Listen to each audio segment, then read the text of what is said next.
말씀의 제목은 넘치는 능력입니다. 함께 보실 본문은 마가복음 9장 27절에서 29절 말씀입니다. 저와 성도님들이 한 목소리로 함께 읽도록 하겠습니다. 예수께서 그 손을 잡아 일으키시니 이에 일어서니라. 집에 들어가심에 제자들이 조용히 묻자오되 우리는 어찌하여 능히 그 귀신을 쫓아내지 못하였나이까? 이르시되 기도 외에 다른 것으로는 이런 종류가 나갈 수 없느니라 하시니라. 아멘. 네, 빨리 마이크를 들기가 싫어지네. 네. 이런 환호와 격려를 받게 돼서 늘 수요 예배 오는 자리가 축복의 자리임이 느껴집니다. 그리고 앞서서 우리 조은영 목사님 말씀하신 것처럼 이 수요 예배만에 이 뜨거운 성령의 임재가 이 바깥에 이 더위 열기만큼이나 뜨거운 열기가 느껴지는, 제가 오히려 오면 이 은혜를 받고 힘을 얻게 되는 시간인 것 같아요. 그래서 늘 저도 기대하면서 오는 예배의 자리인 것 같습니다. 또 지난주에 우리 조은영 목사님이 휴가를 가셨잖아요. 그래서 오늘 큐시트를 보니까 이은미 전사님이 저를 소개해 주는 줄 알고 있었거든요. 근데 조은영 목사님이 또 저를 또 이렇게 좋게 소개해 주셔서 늘 어떤 말씀으로 소개를 해 주시나 제가 기대하거든요. 많은 목사님들이, 다른 목사님들이 대부분 그러세요. 그래서 오늘은 나를 어떻게 소개해 주실까 기대하는데 오늘도 역시나 아주 자신감이 뿜뿜하게 소개해 주셔서 감사를 드립니다. 오늘 우리 능력이라는 주제로 우리 이번 한 달 계속해서 말씀을 나누고 계실 텐데요. 오늘 함께 나눌 말씀은 이것입니다. 먼저 우리 기독교는 여러분 능력의 종교인 줄 믿으십니까? 우리 고린도전서 4장 20절에 보면 이렇게 말씀하고 계시죠. 하나님의 나라는 말에 있지 아니하고 오직 능력에 있음이라고 기록되어 있습니다. 여러분, 이 말씀의 뜻이 무엇이겠습니까? 기독교는 그냥 이 말만 번지르르하게 하는 그런 이성적인 이론에 머무는 종교가 아니라는 의미입니다. 우리가 믿는 하나님은 말로만 너 할 수 있어, 힘을 내, 이렇게 말로만 하시는 분이 아니죠. 어떤 상황과 문제가 생겼을 때 조용히 뒤로 물러나 계시는 분이 아니라는 것입니다. 하나님은 지금도 살아계시고 구속의 역사를 친히 주도해 가시는 분이십니다. 그분은 말씀으로 세상을 창조하셨고요. 그 능력으로 지금도 이 세상을 움직이고 계시는 분입니다. 하나님의 능력은 그렇기 때문에 과거에도 또 지금도 앞으로도 우리의 상황을 변화시키시고 또 우리의 인생을 바꾸시고 또 죽은 영혼을 살리시는 능력인 줄을 믿습니다. 아멘. 성경을 보면 이런 하나님의 능력이 얼마나 생생하게 나타나고 있는지를 우리가 쉽게 살펴볼 수가 있습니다.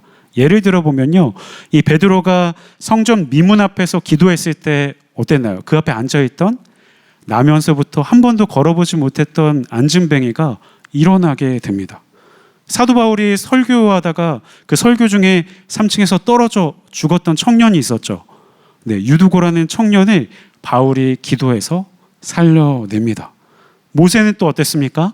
이 지팡이 하나를 들고 홍해바다 앞에서 지팡이를 들었더니 홍해바다가 갈라지는 역사가 있었습니다.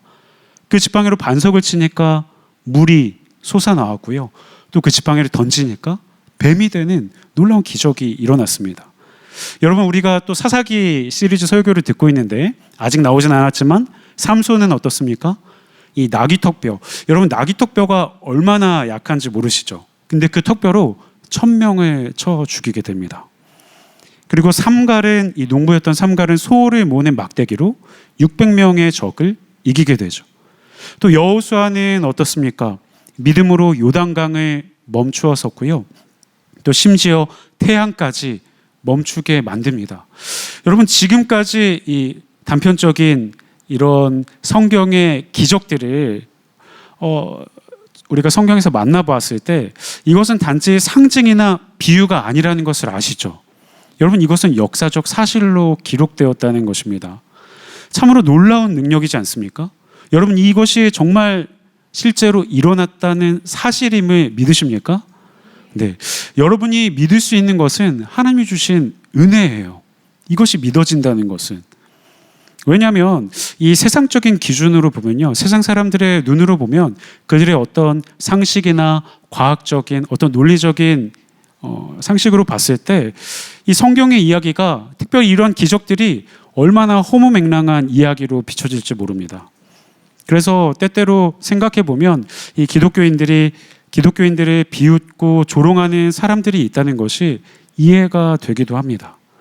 하지만 중요한 것은 이 능력을 실제로 체험하는 사람들이 지금도 수없이 많다는 사실이죠. 여러분, 이 능력은 저도 경험해 맛보아 알고 있고요, 여러분들도 많이 경험해 보셨을 것입니다. 그래서 아직도 이 많은 성도님들이 이러한 능력을 사모하고 체험하기를 갈망하고 있다는 거예요. 여러분, 그래서일까요? 이 예전에 이 목회자들의 이 명함을 보면요, 자신들의 명함에 아니면 자신들의 이 호칭에 이 능력의 종이라고 쓰는 것을 종종 보게 됩니다. 지금 생각해 보면요, 어떻게 저런 말을 쓸 수 있지? 네, 생각이 되죠. 왠지 이단 같아 보이잖아요, 또. 그런데 한편으로는 그때는 그 마음이 좀 이해가 되기도 해요. 정말 그 능력을 사모하기 때문에. 그런 목회자들을 따르는 성도님들의 마음은 또 얼마나 간절함이 있었겠습니까? 치유의 능력이 있는, 또 귀신을 쫓아내는 능력이 있는 그런 목회자들을 쫓아가는 거죠. 그것이 필요하기 때문에. 여러분들, 제가 어렸을 때 이 어머니를 따라 기도원에 종종 다녔던 기억이 있습니다. 여러분들도 아마 기도원에 요즘엔 또 자주 안 가시겠지만 옛날에 그 감성을 한번 떠올려 보십시오. 이 새벽부터 밤까지 찬양하고 기도하고 예배드리고 또 부르짖고 금식하고, 그때는 또 3일 금식한 거는 쳐주지도 않았잖아요, 그렇죠? 기본 일주일, 또 막 40일씩 기도하시는 성도님들, 목회자가 아닌 일반 성도님들도 많이 계셨던 걸로 기억합니다. 왜 그랬을까요? 왜 그렇게 기도했습니까? 다들 뭔가 하나님께 능력을 입고 싶고 받고 싶기 때문입니다. 또 제가 목회 현장에 있다 보니까 많은 사역자들을 만나게 되고 알게 됩니다. 이들 중에는 이 치유의 능력을 원하는 분들도 계시고요, 귀신을 쫓는 능력, 예언하는 능력, 또 이 방언에 대한 이 통변하는 능력을 구하는 목회자들, 그런 사람들이 있었습니다. 자, 이런 능력을 받기 원하는 사람들이 기도원에 335 모여들었던 것이죠. 근데 그 가운데 빠지지 않는 능력이 있죠. 무엇입니까? 방언의 능력이에요. 그런데 신기하게도 대부분 물어보면 다 방언은 하고 있던 거예요. 실제로 이미 다 방언을 받았다고 이야기합니다. 여러분 어떻습니까? 여러분은 어떠십니까?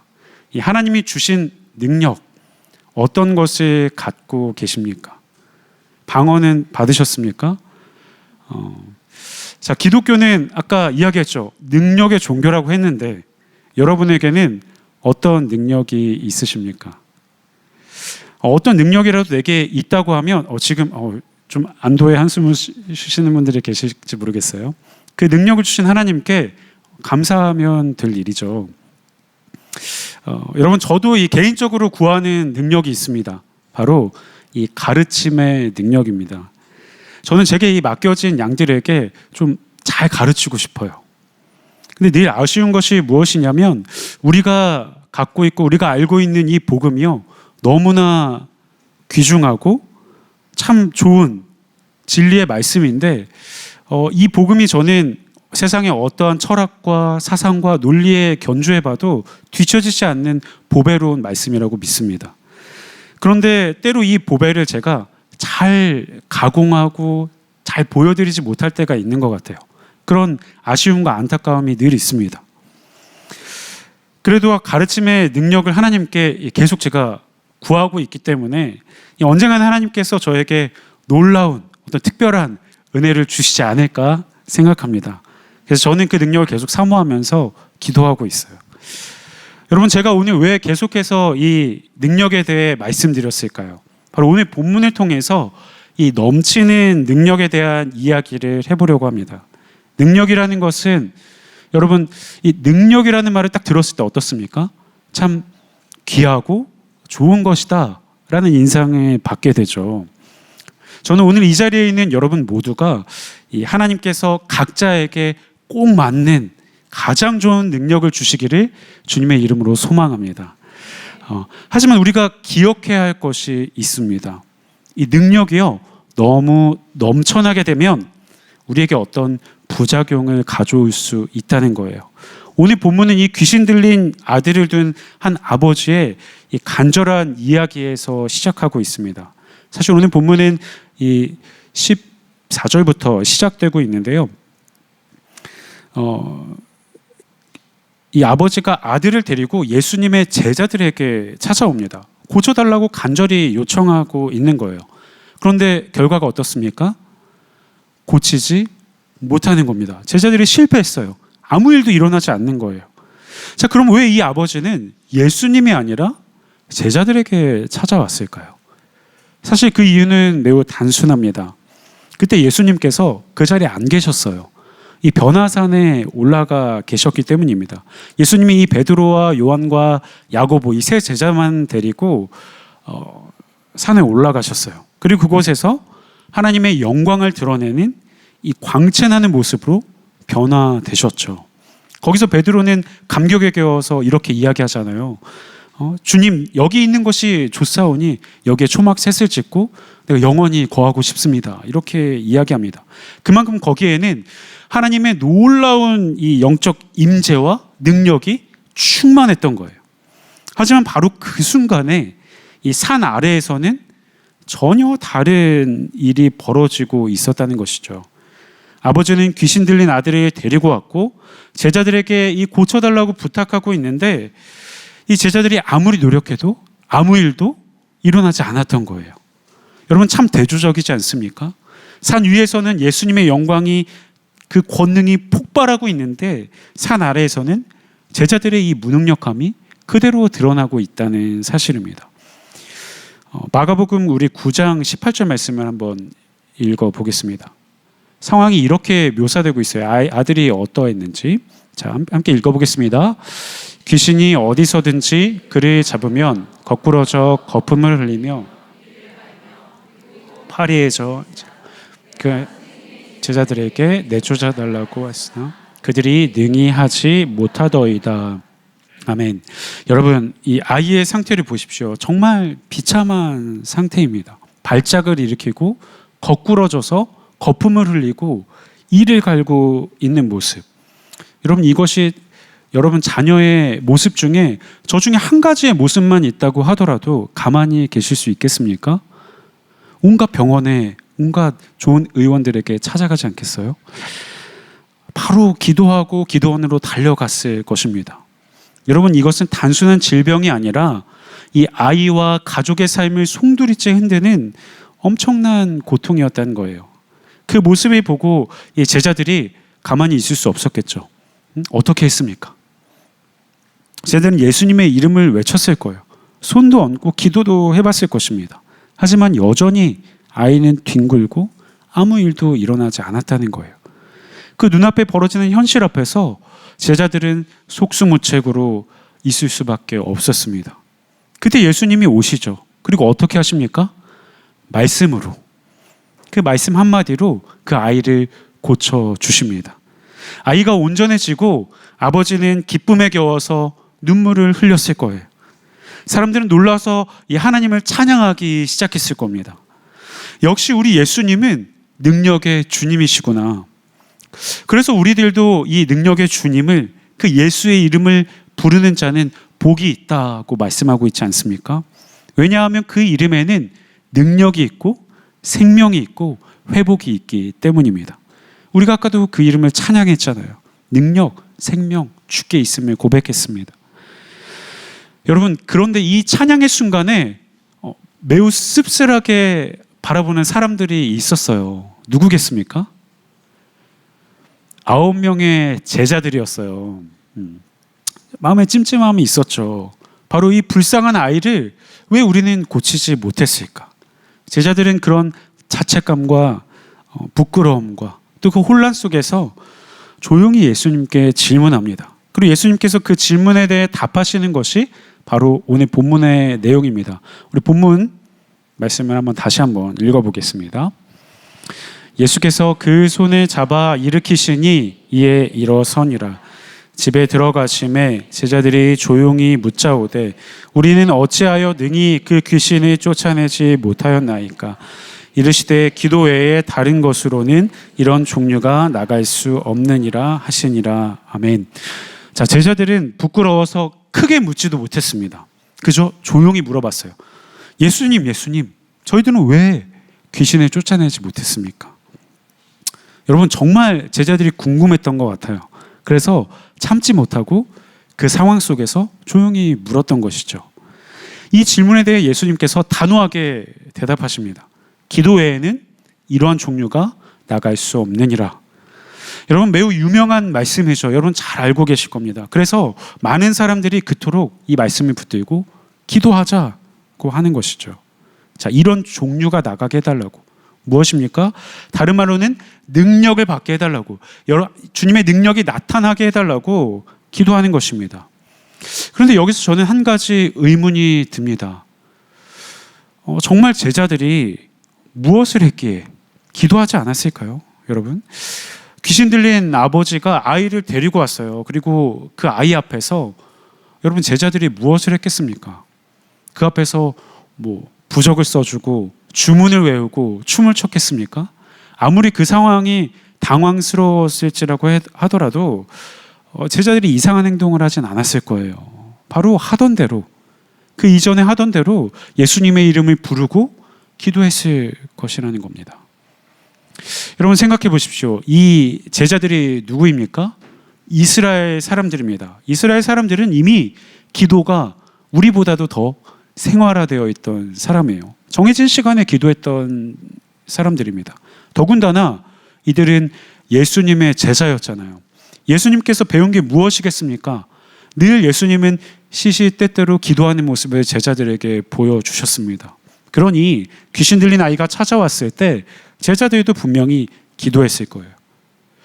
예수님도 그것을 아셨을 텐데 뭐라고 말씀하십니까?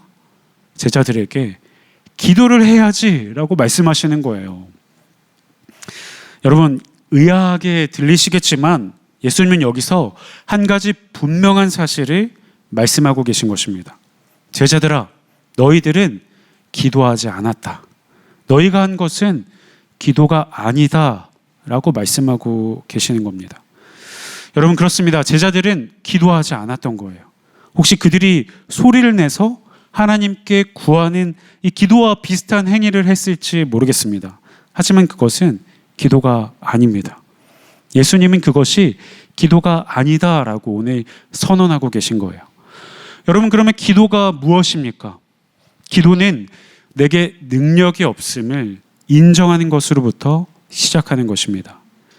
내게 능력이 없습니다. 주님, 나는 할 수 없으니 하나님께 매달릴 수밖에 없습니다. 이것을 인정하는 것이 바로 기도인 것입니다. 그런데 제자들은 착각을 했던 것이죠. 자기들에게 이 능력이 임했다라고 착각했던 것입니다. 여러분, 왜 그런 착각을 제자들이 했을까요? 그 이유는 분명한데요. 제자들이 이미 그 이전에 성공했던 경험이 있었기 때문이에요. 여러분, 참 흥미롭게도 오늘 이 본문의 이 병행 구절들이 나오는데요. 마태복음과 누가복음에 이 공강복음 모두에서 이 사건을 기록하고 있습니다. 그런데 놀라운 것은 이 사건이 기록되기 이전에 나오는 사건이 있어요. 공통적으로. 그것은 바로 이 70인의 제자들을 예수님께서 파송하는 것이에요. 12제자들을 이 2명씩 짝지어서 예수님이 복음을 전하기 위해서 보내시는 장면이 먼저 기록되어 있다는 것입니다.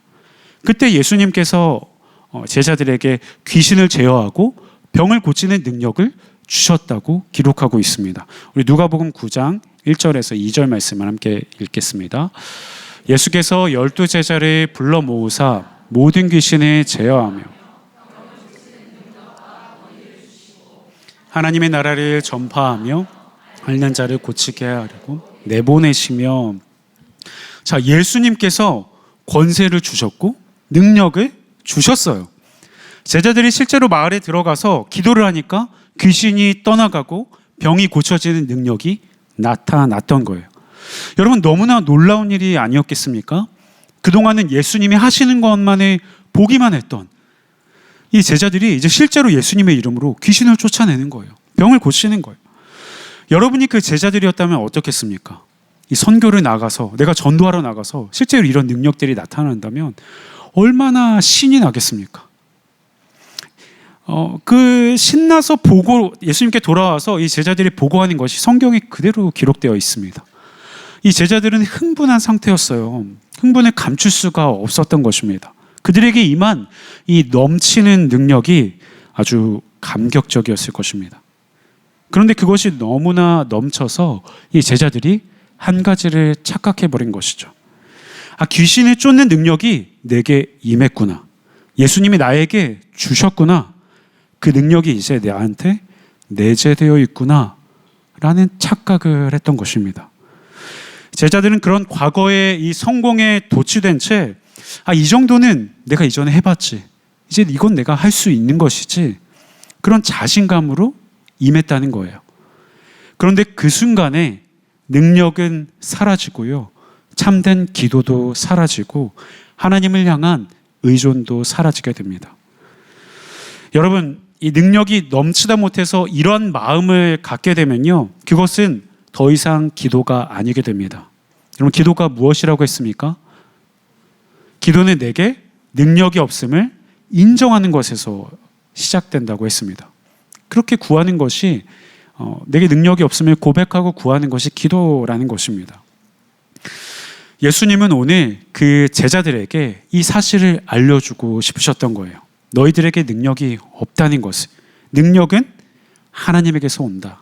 너희는 그 하나님을 의지해야 한다. 그것이 기도다라는 것을 알려주시는 것입니다. 사랑하는 여러분, 능력은 좋은 것이죠. 하지만 이 넘치는 능력 앞에서 결코 우리는 착각해서는 안 될 것입니다. 여러분, 혹시 한번 귀신을 쫓는 어떤 그런 사역을 하시는 사역자나 목사님을 생각나시는 분이 있으십니까? 그런 대표적인 유명한 사람.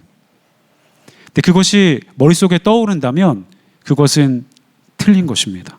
왜냐하면 귀신 쫓는 능력은요, 어떤 목사님이나 개인에게 특별하게 임한 어떤 소유된 능력이 아니라는 것입니다.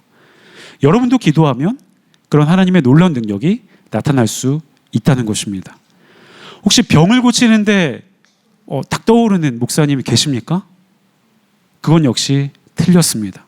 그런 능력은 개인이 소유한 것이 아니죠. 여러분, 아마 담임 목사님께서 실제 간증하셨던 내용 중에 기억나실 것입니다. 이 달동네에 사는 이 할머니, 새벽 예배 나오시는 그 할머니의 등이 그렇게 굽은 상태에서 이 예배 나오시는 모습을 보면서 치근한 마음이 들고 그런 감동으로 허리에 대고 기도를 하셨잖아요. 근데 놀랍게 그 허리가 펴졌다고 했습니다. 그랬더니 이제 능력의 종이다, 치유의 종이다 라는 그 소문이 이 교회에 퍼지면서 많은 성도님들과 또 환자들이 목사님께 찾아와서 아주 곤혹스러운 그런 힘든 경험을 하셨다고 목사님 말씀하셨죠. 근데 그러면서 목사님께서 이렇게 이야기하셨습니다. 하나님께서 이 특별히 목사님을 통해서 그런 치유의 능력을 바라실 때가 있었다는 거예요. 여러분, 성도라면 누구든지 우리는 이 하나님께 기도할 수 있지 않습니까? 왜냐하면 역설적으로 우리에게는 이 능력이 없기 때문에 그렇습니다. 우리도 모두 이러한 능력을 경험하고 체험할 수가 있습니다. 우리가 기도함으로요. 그러니 여러분의 이 삶에 어떠한 문제가 있든지 기도해 보시기 바랍니다. 여러분, 혹시 이 삶의 관계가 무너진 분이 계십니까? 건강이 흔들리시는 분이 계십니까? 여러분, 마음에 어떤 지침을 경험하고 있는 분이 계십니까? 그 문제를 붙들고 하나님 앞에 나아가시기 바랍니다. 그런데 그 하나님의 놀라운 능력을 구하시기 이전에 먼저 하나님 앞에 여러분의 무능력함을 고백하시기 바랍니다. 하나님만이 우리의 능력이 되심을 인정하시기 바랍니다. 그리고 무슨 능력이든지 우리에게 베풀어 주신다면 그것에 대해서 겸손하게 받으시고 감사의 고백을 올려드리시기 바랍니다. 여러분, 우리 예수님은 이런 능력이 임할 때, 그런 능력을 행하실 때 어떠한 모습을 보이셨습니까? 온갖 기적을 베푸시고도 늘 겸손하셨죠. 늘 그 능력에 대해서 숨기셨습니다. 이 일을 아무에게도 말하지 말라고 말씀하셨어요. 여러분, 왜 그러셨을까요? 이 기적이 주인공이 되면 안 되기 때문입니다. 누가 주인공이 되셔야 합니까?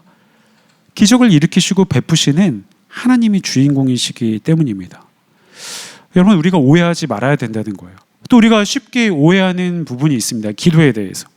자, 능력 있는 기도는 어떠한 기도라고 여러분 생각하십니까? 오래 기도할 수 있어야지. 내가 정말 큰 소리로 부르짖어 기도할 수 있어야지. 아니면 어떤 유창한 말로 기도할 수 있어야지 능력 있는 기도라고 생각하십니까? 그런데 기도는 여러분도 아시다시피 어떤 성량 대결도 아니고 내 말빨 대결도 아니지 않습니까? 이 기도는 이 태도의 문제라는 거예요. 하나님 앞에서 자신을 낮추고 저는 아무것도 아닙니다. 하나님만이 나의 전부이십니다. 라는 이 고백이 진짜 능력을 불러오는 이 기도의 시작인 줄 믿습니다. 여러분, 믿음의 선배들도 이 진리를 굳건히 붙들고 그 능력을, 하나님의 능력을 체험했습니다.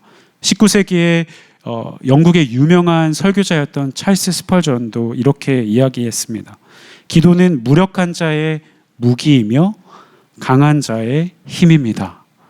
그는 평생 자신의 이 무능력함을 인정하고 하나님의 능력만을 의지했습니다.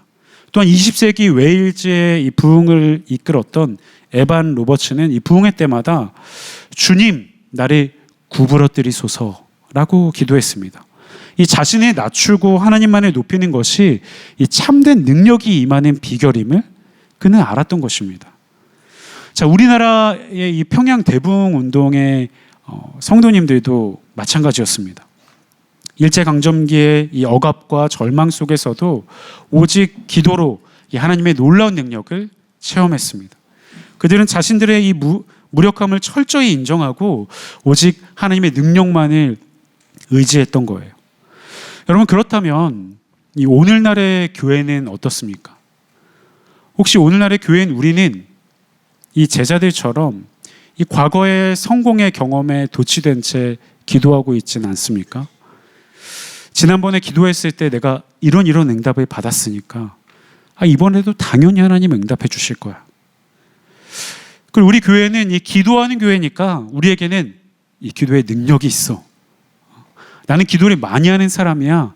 이 다른 사람과는 이 기도의 질이 달라. 이런 생각들이 혹시 우리의 마음속에 자리 잡고 있지는 않습니까? 이전에는 이 은혜를 이전에 받았던 이 은혜를 내 능력으로 오해할 때 여러분, 기도는 멈추게 되고요, 능력은 사라지게 되는 것입니다. 얼마 전에 한 성도님이 저에게 찾아와서 이런 말씀을 하셨어요. 목사님, 저는 왜 이 기도를 하는데 응답이 되지 않을까요? 예전에는 이런 기도의 응답들을 잘도 받았는데 요즘엔 그렇지가 않습니다. 라는 이야기를 하시는 거예요. 이 성도님의 말씀을 들으면서 이 오늘 본문의 말씀이 떠올랐습니다.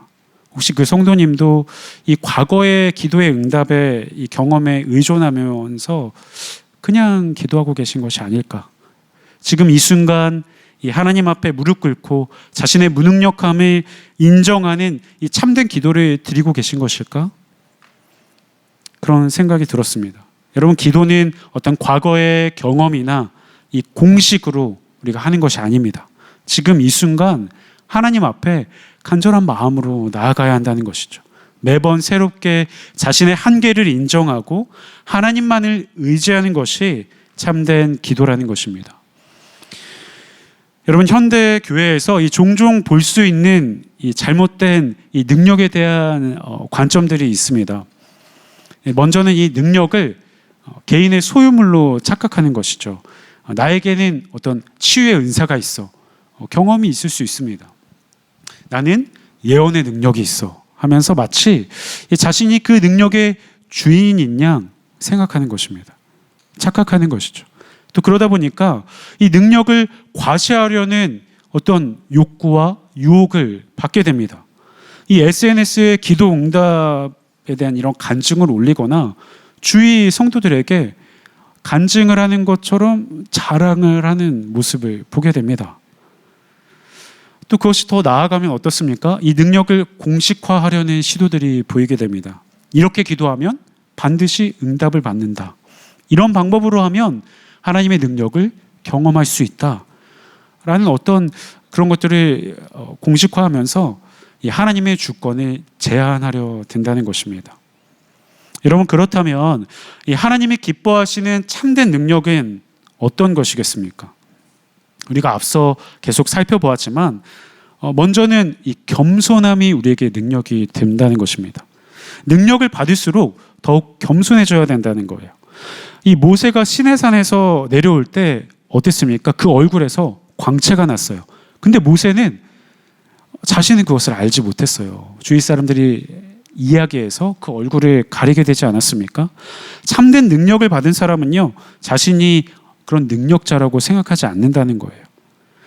자, 두 번째로는 이 감춰지는 능력입니다. 예수님도 이 기적을 행하신 후에는 이 아무에게도 말하지 말라고 말씀하셨죠. 이 참된 능력은 자랑하기 위한 것이 아니라 하나님의 영광을 드러내기 위해서 하나님이 주셨다라는 것입니다. 자, 세 번째는 이 사랑으로 나타나는 능력입니다. 이 고린도전서 13장에 이 하나님의 은사에 대해서 나오잖아요.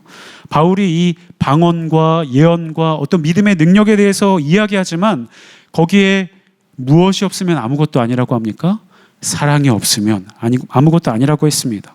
이 참된 능력은 반드시 사랑으로 나타난다는 것입니다. 그렇다면 오늘 이 본문에 예수님이 말씀하신 이 기도 외에 다른 것으로는 이런 종류가 나갈 수 없느니라는 이 말씀을 우리가 어떻게 이해해야 합니까? 이것은 여러분 단순히 기도의 시간을 늘리라고 이야기하는 것이 아닙니다. 더 큰 소리로 내가 이전에는 내 통성 기도를 못했다면 부르짖어서 기도할 수 있어야 된다라고 이야기하는 것이 아니죠. 더 유창한 말로 끊이지 않고 기도하라는 말이 아닙니다. 이 말씀의 핵심은 오직 하나님만을 의지해라 라는 것입니다. 내 경험도 내 능력도 내 지혜도 의지하지 말고 오직 하나님만을 의지해서 기도하라 라는 것입니다. 여러분, 마틴 루터는 이렇게 이야기했습니다. 네, 함께 읽어보겠습니다. 기도는 믿음의 음성이며 믿음은 하나님의 전능하심을 신뢰하는 것입니다. 따라서 기도는 우리의 무능력함을 고백하고 하나님의 전능하심을 인정하는 것입니다. 아멘. 여러분, 그러면 우리는 어떻게 이 참된 기도를 드릴 수 있겠습니까? 여러분이 매일 실제적인 적용을 해본다면 매일 아침에 아니 매일 눈을 떴을 때 여러분의 무능력함을 하나님께 인정하는 짧은 이 고백의 시간을 드렸으면 좋겠습니다. 하나님, 저는 아무것도 할 수 없는 존재입니다. 오직 주님만이 제 능력이십니다. 라고 고백하는 것이죠. 그리고 이 과거의 경험에 이 매몰되지 않는 것입니다. 그것에 의존해서 기도하지 않는 거예요. 내가 이전에 이러한 응답을 주셨다고 해서 동일하게 이것은 하나님이 응답해 주시겠지 생각하는 것이 아닙니다. 매일 하나님께서 새로운 능력과 은혜를 어떻게 공급해 주실지 기대하며 기도하는 것입니다. 또 하나님의 능력을 구하기에 앞서서 이 하나님과의 관계에 먼저 집중해야 합니다. 하나님을 사랑하고 하나님과 교제하는 것이 먼저 우선이 되어야 합니다. 그렇다면 여러분이 구하고 있는 그 능력은 그 결과로 따라오게 되는 것입니다. 여러분, 또 이 마더 테레사의 간증을 같이 한번 보았으면 좋겠습니다. 같이 읽겠습니다. 주님, 저는 당신의 손에 들린 연필에 불과합니다. 연필이 무엇을 쓸지 결정하는 것이 아니라 그것을 주인 손이 정하는 것입니다.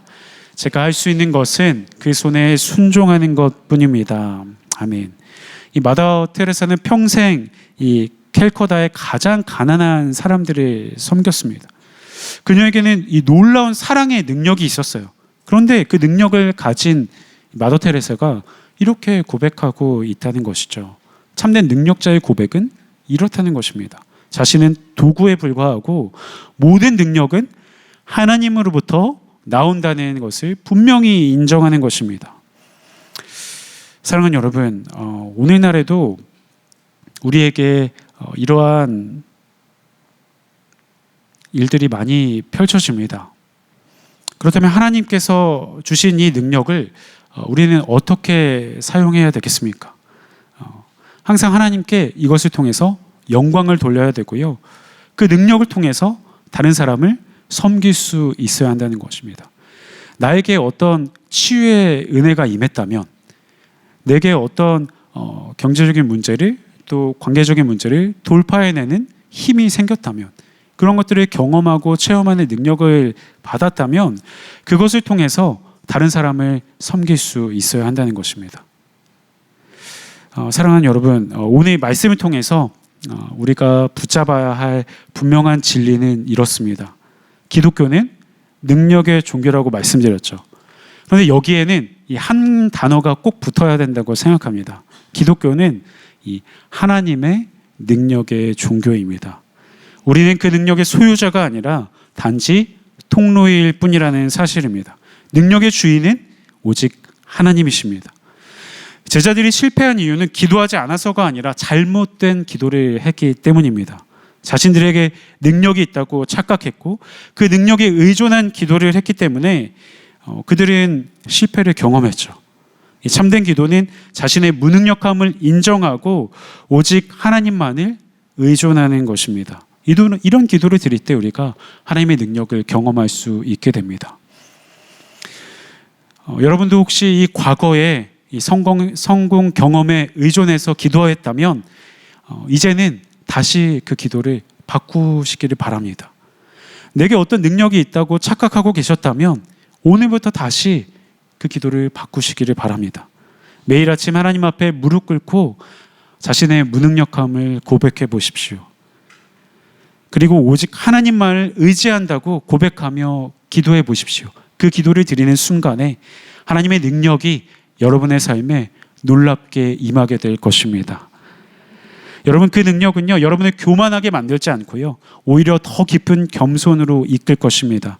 그리고 그 능력은 여러분 자신을 높이지 않고 하나님의 영광만을 높이게 될 것입니다. 그런 여러분을 통해서 우리 교회와 가정이 또 여러분의 개인의 삶의 일상 속에서 하나님의 넘치는 능력이 아주 선명하게 드러나기를 주님의 이름으로 축원합니다. 네, 함께 기도하겠습니다. 전능하신 하나님 아버지, 오늘 말씀을 통해 우리의 모습을 되돌아보게 하심에 감사합니다. 혹시 우리도 제자들처럼 하나님께서 주신 능력이 우리의 것이냐 착각하고 있었다면 하나님 이 시간 고백하오니 용서하여 주시옵소서. 주님의 능력이 아니면 우리는 아무것도 할 수 없는 연약한 존재임을 인정합니다. 오직 주님만이 우리의 능력이심을 고백합니다. 지금 이 순간 오직 주님만을 의지하며 기도의 자리로 나아가며 참된 기도를 드릴 수 있도록 하나님 도와주시옵소서. 과거의 경험이나 내 안에 자만을 내려놓게 하여 주시고 겸손히 무릎 꿇고 성령 하나님 이 시간 충만하게 역사하여 주시옵소서. 행하실 주의 일들을 기대하며 예수 그리스도의 이름으로 기도합니다. 아멘.